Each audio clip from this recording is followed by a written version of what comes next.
वक्त जिहाद है सबे रस का नहीं, हो खून का कतरा किसी के अस का नहीं, बुलावा सब फरोशों का हुआ आखिर है मैदान जानदारों का मरिए इसका नहीं। जैसे ये लोग बैठे वैसे हम भी बैठे थे, चारों शंकराचार्य सरस्वतीनंद अखंडानंद और चार पहले दिन की अध्यक्षता जो थी बाबा रामदेव की अध्यक्षता में, सब लोगों को बाइबल पर, कुरान पर, तमाम सब्जेक्टों पर दिया गया विषय। लेकिन जब तक जाति रहेगी तब तक जुल्म रहेगा, जब तक जाति रहेगी भेदभाव रहेगा, जब तक जाति रहेगी ऊंच नीच रहेगा, जब तक जातिवाद रहेगा जुल्म रहेगा, जब तक जातिवाद रहेगा बेगुनाहों के कत्ल होंगे।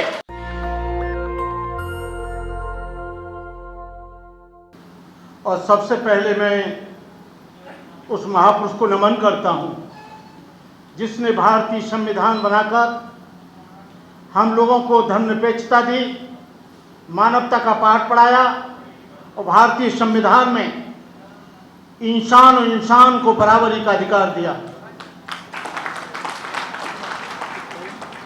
वक्त जिहाद है सबे रस का नहीं, वक्त जिहाद है सबे रस का नहीं, हो खून का कतरा किसी के अस का नहीं, बुलावा सब फरोशों का हुआ आखिर है मैदान जानदारों का मरिए इसका नहीं।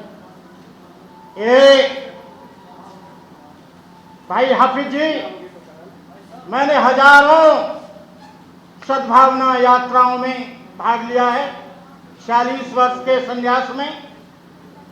आज मेरी एज 74 है और सुनील दत्त की जो यात्रा सद्भावना यात्रा हुई थी उसमें भी मैंने हिस्सा लिया था।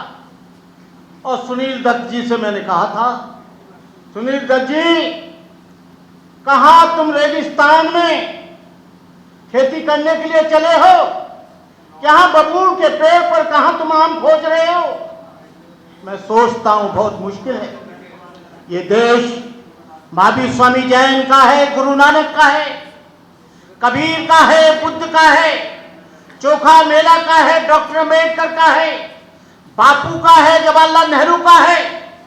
ये देश को जगाने के लिए बहुत से लोगों ने काम किया, लेकिन हम 2014 से देख रहे हैं क्या सद्भावना आई। यहां पर मेघवाल, जितेंद्र मेघवाल जैसे व्यक्ति को मूंछ रखने पर कत्ल किया जाता है। क्या सद्भावना आई?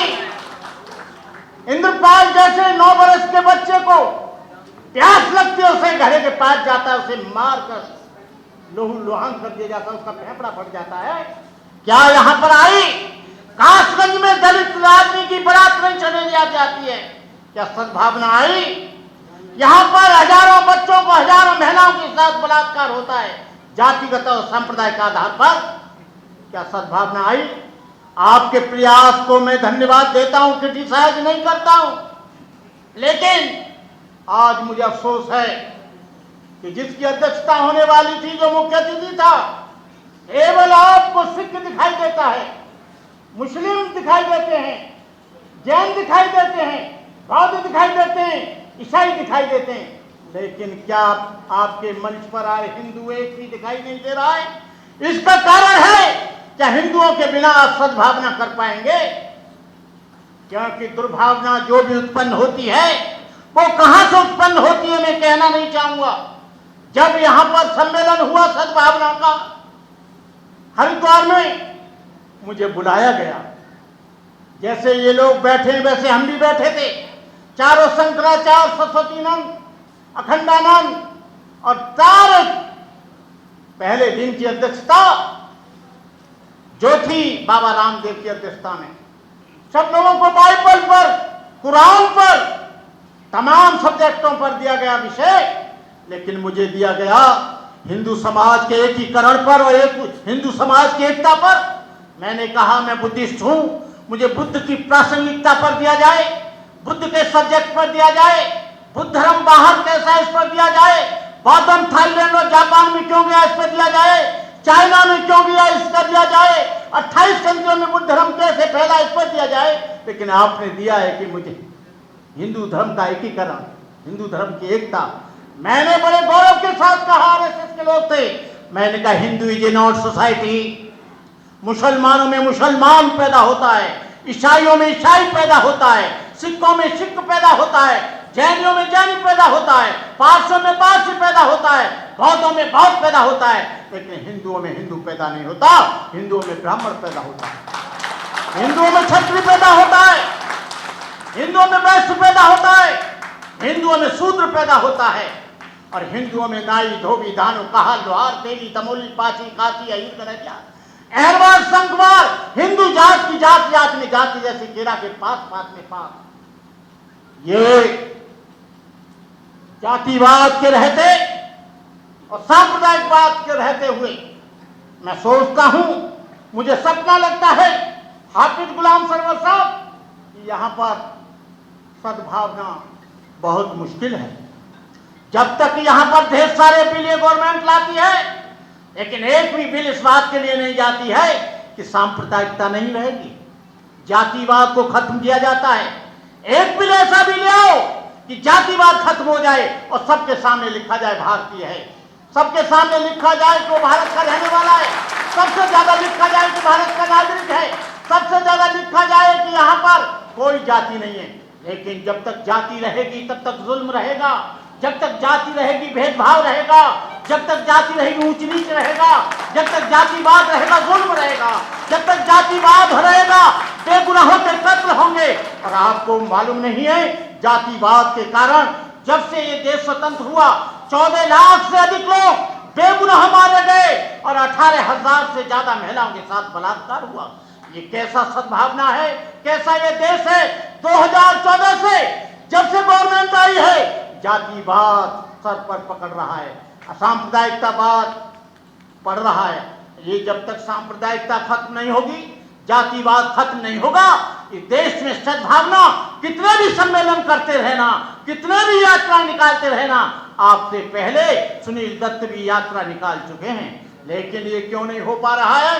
क्योंकि हमारे कुछ दलाल लोग वो पार्लियामेंट में बैठे हैं, जो हमारे बात की, चाहे वो किसी भी समाज के हों, किसी भी धर्म के हों, वो सही बात को वहां कहते नहीं है, क्योंकि वो पार्टी के एजेंडा पर बात करते हैं, वो मानवता के एजेंडा पर बात नहीं करते हैं, इंसानियत के एजेंडा पर बात नहीं करते हैं, समानता की बात पर बात नहीं करते हैं। आपको बता दूं मैं, सरवर साहब, नया संविधान बनकर तैयार हो गया है और नए संविधान का एक ही एजेंडा है, हिंदू राष्ट्र। यहां पर न ईसाई काम कर पाएगा, न बौद्ध काम कर पाएगा, न मुसलमान काम कर पाएगा, न जैन काम कर पाएगा, न सिख काम कर पाएगा। अरे ये देश किसी की बपौती जागीरदारी नहीं है, ये देश हिंदुओं का ही नहीं, ये मुसलमानों का भी है। ये देश मुसलमानों का ही नहीं, सिखों का भी है। सिखों ने भी देश के लिए सबसे ज्यादा कुर्बानी दी, जैनियों ने इस देश के लिए कुर्बानी दी, ऊधम सिंह ने इस देश के लिए कुर्बानी दी, और आपको बता दूं ईसाइयों ने भी इस देश के लिए कुर्बानी दी। ईसाइयों ने इस देश के लिए कुर्बानी कितनी दी?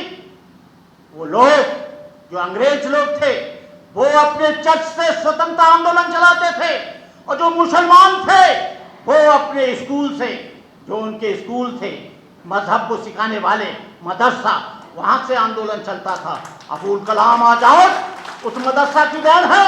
आज कहते हैं कि मदरसा आतंकवादी योगा सेंटर है। आपको बता दें, जब कोई मुसलमान चलता है तो मॉब लिंचिंग होती है। मॉब लिंचिंग कब से शुरू हुई? ये मॉब लिंचिंग का मामला यहाँ पर शुरू हो गया। आज आपको बता दें, मुसलमानों को जबरदस्ती पकड़कर, कई उदाहरण मेरे पास, मेरे वीडियो में, मेरे उसमें है, लैपटॉप में, उनको पकड़कर उनकी टोपी उतारकर कहा जा रहा है कि बोल जय श्री राम।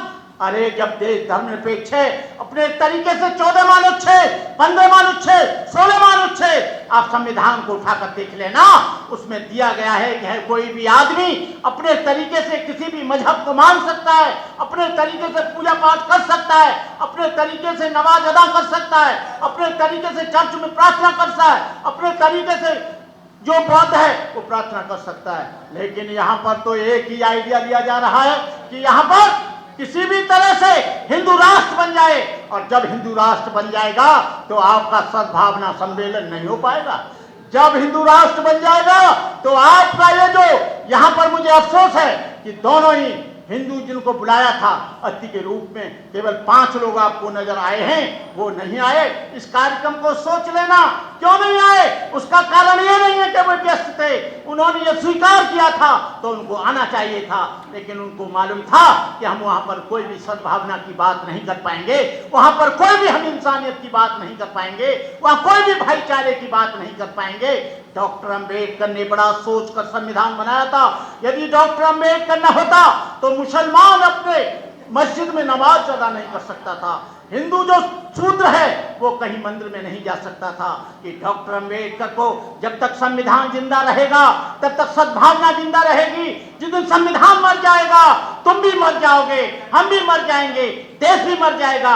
संविधान को जिंदा रखने के लिए आप लोगों को भरसक प्रश्न करना चाहिए, कोई भी नया संविधान नहीं बनना चाहिए। इन्हीं शब्दों के साथ यही है इबादत, यही है इबादत, यही दीनो ईमान कि दुनिया में काम आए इंसान के इंसान। ये सबसे बड़ी इबादत है। मिटा दो जमाने से कुनबा परस्ती, मिटा दो लुटेरों की शोषण की हस्ती, मिटा दो ये जातीयता वाली बस्ती, मिटा दो गरीबों की फाका परस्ती। सरे राह गद्दार अफसर मिलेंगे, तहे आस्तीन जिनके खंजर मिलेंगे, बहुत तुझको ऐसे भी रहबर मिलेंगे जिन्हें सिर्फ याद रास्ता भुलाना, मुसाफिर राह मत भूल जाना। जय भीम, नमो बुद्धाय, जय भारत, जय संविधान। नेशनल दस्तक की आपसे गुजारिश है कि अगर इसको बचाना चाहते हैं तो नेशनल दस्तक को सब्सक्राइब करने के लिए रेड कलर के सब्सक्राइब बटन को दबाएं, फिर बेल आइकन की घंटी दबाएं। नेशनल दस्तक को बचाने के लिए बहुत जरूरी है कि हर खबर को शेयर करें, लाइक करें, कमेंट जरूर करें।